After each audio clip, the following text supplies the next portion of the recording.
क्योंकि पाकिस्तान के अंदर भी हमारे दुश्मन बैठे हुए हैं।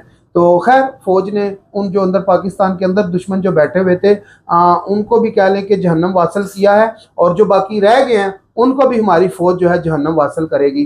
तो आप ये बताएं कि जो हमारे ओवरसीज पाकिस्तानी हैं, अब अगर आज की बात करें 2026 की, तो कैसा लग रहा है? लोग माथे के साथ सीने के साथ ग्रीन पासपोर्ट को चुमियां कर रहे हैं, जफ्फियां डाल रहे हैं, कैसा लग रहा है? माशाल्लाह। देखिए जी, इस 2026 में जो हमने एक मार्का हक 2025 में जीता है, उसके बाद जब हमने ये विजन को लेके एक अमन का विजन लेके हमारे प्राइम मिनिस्टर साहब और फील्ड मार्शल साहब, और मैं इसहाक डार साहब को भी नहीं भूलूंगा कि उन्होंने हर सफारती सतह पे ये उनके बगैर ये नामुमकिन था, तो उन्होंने अपना बहुत अहम किरदार अदा किया है और हम इस पे प्राउड फील करते हैं।